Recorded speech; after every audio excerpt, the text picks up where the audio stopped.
about to leave. Already packing, come with me. I'm not. Hello friends and enemies, welcome back to Happy for Now. I'm so excited. I have a whole rec video for the Summer Fling Readathon and my TBR in this video, so I'm just super pumped, like super pumped. I'm so excited for this readathon. It is running from August 1st to the 31st. I remembered how many days are in August this time.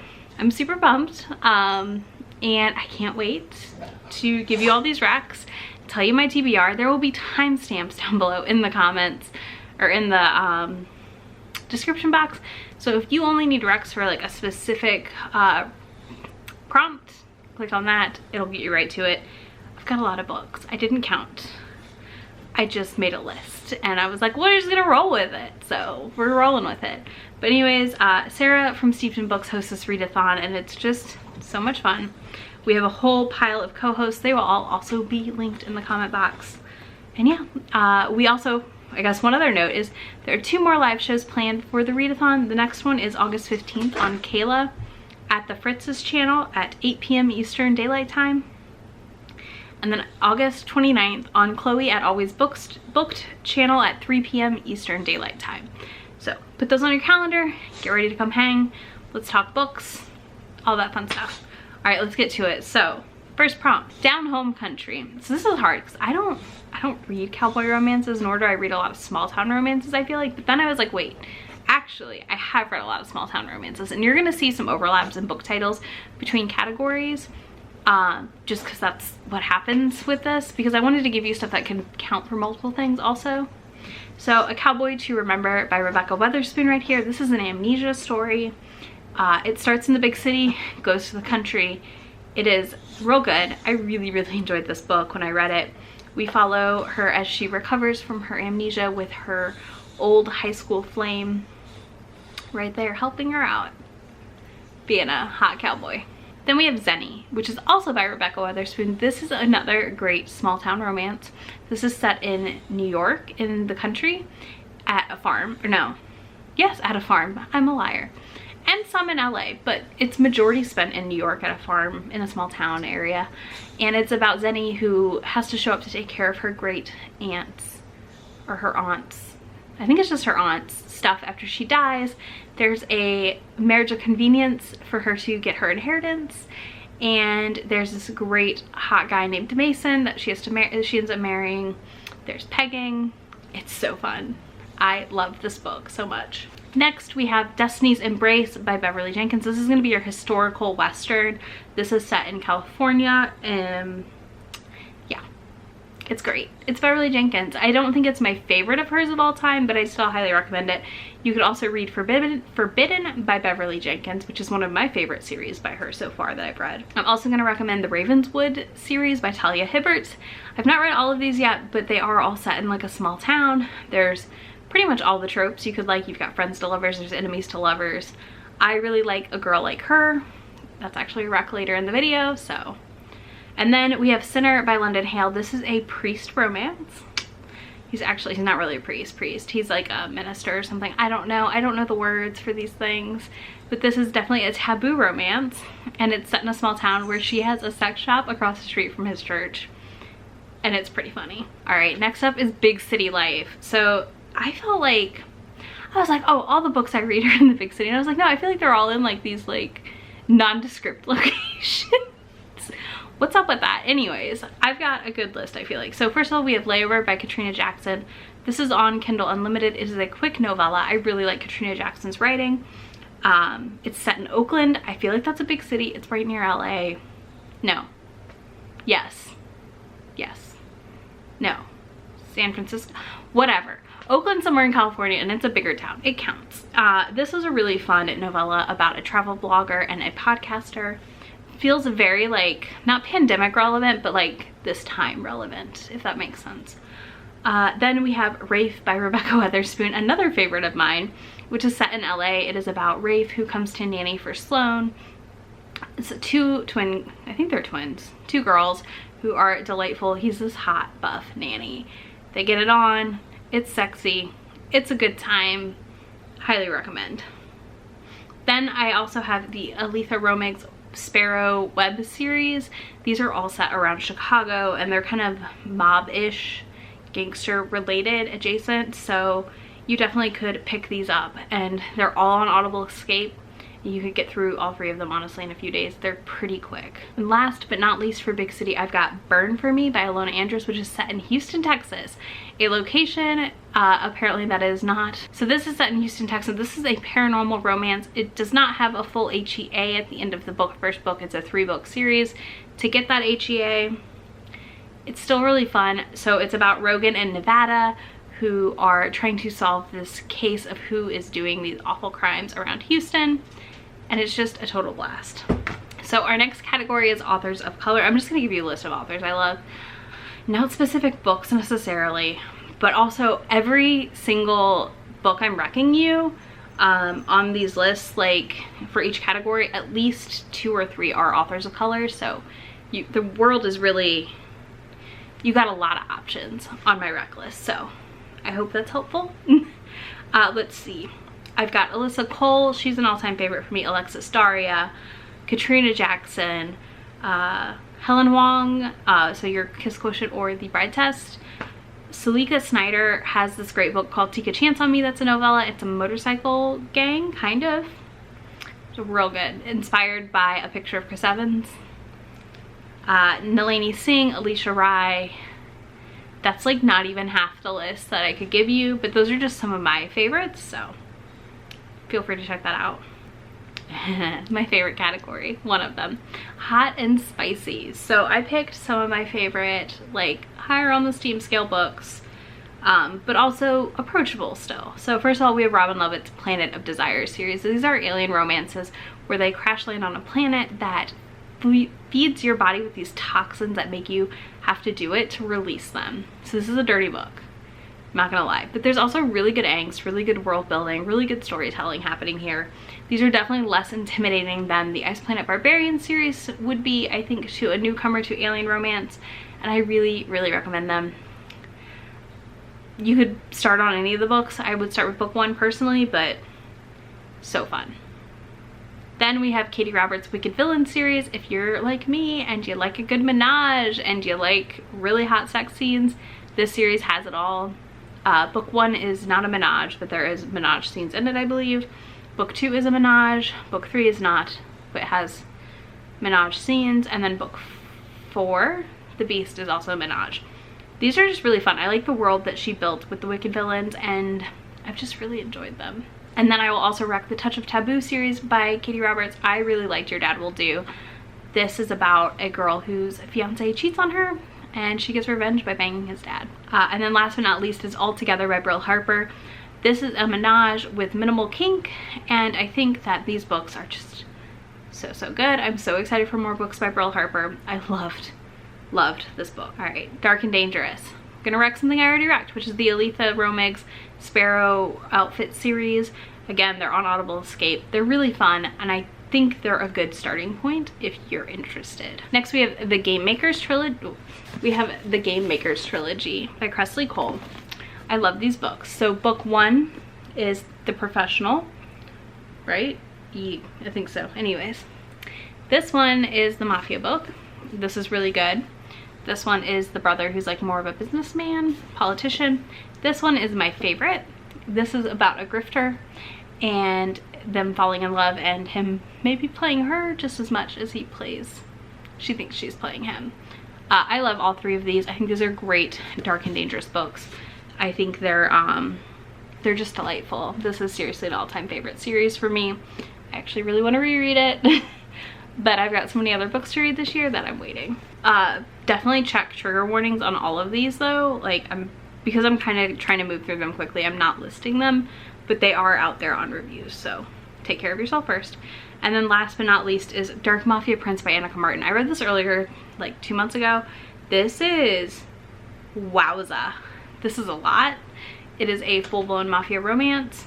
It's really fun. Really enjoyed my time with it, but it's a lot. Next, we have Sweet and Clean, which is like probably the hardest category for me to be like, yeah, this. I don't really read Sweet and Clean. It's just not my thing. So I've got a couple that I feel like fit as sweet, maybe not clean. So Sweet Talkin' Lover by Tracy Livesay. I just read this recently. I think this is really cute. It's a great way to pun the title of Sweet and Clean, like the prompt with the title, like pun it up. It is a sweet romance. It's very kind of slow burn, enemies to lovers, but it's dirty still. So none of these are not going to have sex in them besides the YA books. So yeah. Then I'm gonna wreck You Should See Me in a Crown by Leah Johnson. This is such a cute prom-based romance. YA. It's a very, very cute. It's like this whole competition to be in the prom, and it's about her having this crush on the new girl. It's sapphic. I loved it. Next we have 40 Love by Olivia Dade. This is an older woman and a younger man romance. She's 40, he's 26 I believe, or 27, and he's like a former pro tennis player, and it's just such a good romance, and it's a lot about like loving yourself and finding love and being comfortable in your skin, and it's just, I adored it, y'all. Next we have Just This Once by Rosalind James, which is a rugby romance set in New Zealand. She goes on vacation to New Zealand for like 2 weeks. She meets this guy on the beach. Turns out he's like the captain of the rugby team and like super famous. She doesn't even know who he is, and it's really, really cute. This is an Audible Escape and Kindle Unlimited book. This one is probably the lowest on the heat level of what I'm wrecking, besides YA. So know that also. And then last but not least is Love Lettering by Kate Claiborne, which could also count for big city life. I felt like this was kind of a sweet, slow romance. It's an enemies to lovers, and it's where she's a calligrapher and she handwrites, designs invitations for weddings, and she hid a message in his invitation about the wedding being a mistake, and he comes to find her after the fact to be like, why did you hide this in my invite? What were you thinking? And it goes from there. All right, next we have Road Trip. So Along for the Ride by Mimi Grace. This could also count for your author of color or diversity picks. This one is a road trip, enemies to lovers. They're helping her sister move, and he's best friends with the sister's husband, and they like hate each other, and they get trapped in this town and have to share a hotel room. It's so good. I love it. Then we also have Hairpin Curves by Elia Winters. This is a sapphic road trip. They were friends in high school, they kind of fell apart, and now they're taking this road trip to Quebec together, around Montreal, for a wedding from Florida, and it just kind of follows them on this road trip. It's a very slow burn, it's very sweet. I would say like this is a great entry into some sapphic times if you've not read a lot of sapphic romances. The Duke Buys a Bride by Sophie Jordan is one of my favorites. This book was sold to me by the opening being that the hero falls face first into horseshit. So it's kind of funny, and it's about a bride auction. He buys her, not realizing like there's this whole other setup to it, and it works out because the person who was supposed to buy her didn't. And yeah, he buys her, and then they go on this like road trip to get back to his brother's house, if I remember correctly. It's very fun. I love Sophie Jordan's books. She makes me laugh out loud every time. Next we have Tycoon by Joanna Shoup. This is a Gilded Age historical that is set in New York, and I'm taking a train to St. Louis. And this is a really cute one. She's on the run from the cops because she saw something she shouldn't have. They're not really cops. Well, they are, but they aren't. Anyways, she's on the run, and it is so, so good. So good. And oh my gosh, I had so much fun with this book. It is a novella, so it's a quick read, and I just really like Joanna Shoup's writing. All right, next we have Friends to Lovers. This is a hard category. I am not a big Friends to Lovers fan, but I did find a few that I felt like I enjoyed. First, we have Bending the Rules by Christina C. Jones. I love her writing. She's on Kindle Unlimited. This is they used to be friends, now they're enemies, and then they come back around to being friends again, and then lovers. But yeah, he basically betrayed her, she thinks, and there's actually more to the story that she never found out. Then we of course have the classic Josh and Hazel's Guide to Dating, or to Not Dating, by Christina Lauren. I really liked this. It did have my least favorite thing thrown in at the end. Not gonna say what, but you can go check reviews. I was not happy with that. My Fake Rake by Eva Lee, which is about two nerds falling in love. They both are researchers at a library, not at, like, they research stuff at this library and like are doing these works, and it's really cute. And she tries to help him become a rake to help her attract a husband. Obviously it doesn't work out and they end up together, but it's super cute. And last, I'm gonna rec Long Shot by Kennedy Ryan, but I'm going to recommend you check out every single trigger warning on this book. It's a lot. It's a lot. And if you need the trigger warnings, let me know in the comments and I will drop the full list for you. I'm not gonna list them here because it's gonna take me a while to list them all, but seriously, check them out. It's a lot, but it's a really good book and it is worth your time. Okay, next we have diversity. So I've actually rec'd you a ton of books above about diversity. I'm gonna spotlight one that I particularly love, that is a sapphic romance, which is That Could Be Enough by Alyssa Cole. This is from the Hamilton's Battalion bind up of 3 books. This one is her book in that series. It's also for sale on its own. And I just loved this romance. It's super cute, super sweet, angsty and emotional. Can't recommend it enough. I'm not gonna give you too many details, but yeah, I think if you're like, I don't know what to read, this is a good one to pick up. Disability representation. So this is going to be not only physical, but also anything invisible illness wise, or a, you know, mental like illness stuff, like all of that counts for this prompt. So we have Dearest Rogue by Elizabeth Hoyt. Our heroine is blind, and she and her protector slash guardian, he's not really her like actual guardian, like he goes with her everywhere, fall in love, she gets kidnapped. It's very like high stakes suspense, but historical. Get a Life, Chloe Brown. We have tons of rep in this book by Talia Hibbert, including fibromyalgia, I think ADHD as well. There's just a lot, and I mean, Get a Life, Chloe Brown is delightful and well worth the hype. Then we have Can't Escape Love by Alyssa Cole. This involves a wheelchair representation. This is a quick novella in the Reluctant Royals series, and Reggie can't fall asleep because she used to watch this guy's streams and fall asleep to them while he did things. So she reaches out and asks him if she can get some recordings of his voice to fall asleep to. Cue love story. A Duke by Default by Alyssa Cole has ADHD rep, so my personal thing, I love seeing myself on the page when it comes to ADHD rep and how it's handled. You should check it out.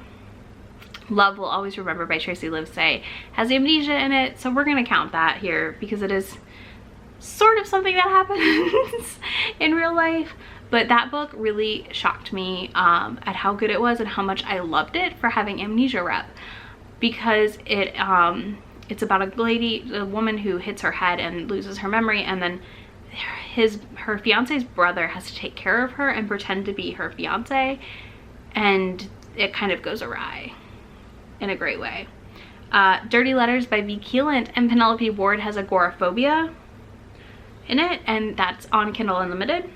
Wrong to Need You by Alicia Rai has anxiety and depression representation. A Girl Like Her by Talia Hibbert in the Ravenswood series is autism representation. I loved this book too. Briarly by Aster Glenn Gray has like depression and I think anxiety rep. It definitely has some stuff in it, and this is a really, really great Beauty and the Beast Men Loving Men retelling. And then of course Helen Wong has more autism representation in her books, among other things. All right, we got 2 more categories left. So old school historical. I'm gonna rec you some historicals that I feel like have old school vibes without being old school. First of all, I'm gonna say Scarlett Peckham's Charlotte Street series is a Victorian historical. They are very dirty. They have BDSM in them, but they also have this old school feel to them that I just absolutely adore. Sophie Jordan also has old school feel in her books that is really, really good, and I really love it without being, gross feeling always. So any of her Rogue Files I think are a great option to pick up for this prompt. And then Beverly Jenkins is like, of course, pick up a Beverly Jenkins if you haven't yet. And then let's see. Okay, and then 2 actual older school authors. So I'm gonna say anything like pre-2000s. So we have Lisa Kleypas. I love Dreaming of You by Lisa Kleypas. I have an old copy and it's one of my favorite things I own. And I just think it's a great option to pick up if you're curious. Plus you could listen to the Fated Mates episode about it. There's also Lorraine Heath's Waking Up with the Duke, which involves cheating in a way that works in a romance novel, which I feel like is very unexpected when it comes down to it. But I highly recommend it because I really enjoyed that book and it really surprised me, and I can't wait to read more of Lorraine Heath's books. And that's it for that one. And last but not least, honestly, the category I'm most excited to see what everyone reads for is the category romance category. I have 2 picks for this. I thought I'd read more. Actually, the problem is I own a bunch and I have to read them. So these are the 2 I've read that I absolutely love and I will recommend to the ends of the earth. First of all, we have Blame It on the Billionaire by Naima Simone. If you have not read this book, this is book 2 in the series. You don't need to read book 1.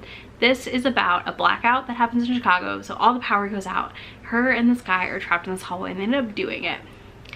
Turns out he's the owner of the company she works at. And one of his like VPs or whatever was having her run personal errands on her off time. And it turns from that to like a fake dating situation because he's trying to avoid some things. It's very good, very well plotted, action-packed, 200 and some pages. And the next one is my go-to rec if you want to try a Harlequin category. So these are the books like these, right? Like they have the arrow on them, they're the monthlies, you know, Harlequin makes them like this style, Mills and Boon makes them in the UK. You know, they come out monthly, they're very like, you know what I'm talking about now. All right, so this one is Pregnesia by Carly Cassidy. I still have to find this one physically to own. This book is about a lady who's pregnant. She wakes up in the back of this car and this guy's like, what are you doing in my car? Where did you come from? What is going on? And she doesn't remember anything. So she's pregnant and she has amnesia. I read this for my Reading the Tropes Amnesia edition, and this book is wild, y'all. Like, so wild. It's such a blast. I cannot recommend it enough. If you really want to give Amnesia a go, or you want to read a category romance that is just banana pants wild, this is it. And literally, I can't tell you anything else about it because if I do, I'm gonna spoil the plot. All right, so those are all of my recs. If you are looking for a specific rec title or questions, feel free to hit me up in the comments or on Twitter or Discord or Instagram. Happy to help. I love reccing books.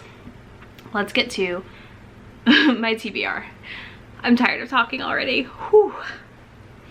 Down Home Country, I'm reading White Whiskey Bargain by Jody Slaughter. Finally reading this. It's gonna be the first book I pick up because I've said I'm gonna read this 4 months and I have not. This is set in Kentucky and they make whiskey. I believe it's like a marriage of convenience of sorts, and I've just heard nothing but good things.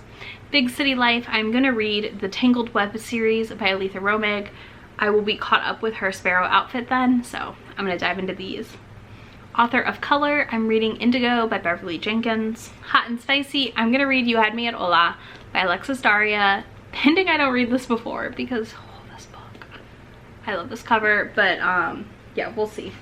I may swap it, but that's the fun part about TBRs. You can always shift them. Dark and Dangerous, I'm reading Dirty Kisses by Kenya Wright. This is a Black author who wrote a mafia romance. Steph recently read them and I think Charles did too, and really liked them, so I'm excited to dive in. Sweet and Clean, I'm reading I'll Be the One by Lila Lee. This is about a fat girl who wants to be a K-pop star, and it's YA, so it should be clean. I'm very excited to dive in. Road Trip, I'm going to read A Week to Be Wicked by Tessa Dare. So this is a carriage road trip. There's quite a few of us reading this one, so I don't know, we might have a little buddy read chat going, so that'll be fun. Then I have Friends to Lovers. I'm gonna read Eleanor and Gray by Brittany C. Cherry. My first Brittany C. Cherry. I'm very excited. Nervous, but excited. All I know is they used to be friends and then they like fell apart and then now they're adults. I think she's the nanny or something. For diversity, I'm reading Take a Hint, Danny Brown by Talia Hibbert. I almost said by Chloe Brown, by Talia Hibbert. This is book 2 in that series. I'm very excited about it. Disability, I have 2 books right now I'm debating. I may slot in a different book, I don't know yet. I'm either gonna read Sated by Rebecca Weatherspoon, which is book 3 in her Fit trilogy. I believe it has depression anxiety rep. Or I might read Peter Darling by Austin Chant, but only if I can get it from my library because it's not for sale on Kindle anymore. Old school romance, I'm reading Black Lion by Jude DeVroe with Bree Hill and I think Jen at the Book Refuge. I think we're gonna do a buddy read for it. And then last but not least, our category romance. I'm gonna read Temporary Wife Temptation by JC Lee finally. I've started it and I never finished it for some reason, so gonna finish it and read that. Yeah, that's my TBR. Thank you so much for hanging out and watching this video. I know it's super long. I really appreciate it. Be sure to give us a thumbs up, and I will drop a cute emoji in the comment box if you watched to the end. And I will see you soon with another video. Bye. Really asking, we'll get away to a place where we